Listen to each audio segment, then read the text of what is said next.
نبی کریم صلی اللہ علیہ وآلہ وسلم نے ارشاد فرمایا کہ جب کوئی استاد اپنے شاگرد کو سبق کی ابتدا میں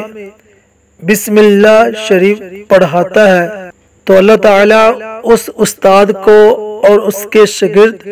اور اس کے والدین کو بخش دیتا ہے۔ اللہ تعالیٰ ہم سب کو ہر نیک و جائز کام بسم اللہ شریف کی ابتدا سے کرنے کی توفیق عطا فرمائے۔ نبی کریم صلی اللہ علیہ وسلم نے ارشاد فرمایا کہ ہر جگہ ہر کام میں بسم اللہ شریف پڑھو تاکہ برکت حاصل ہو۔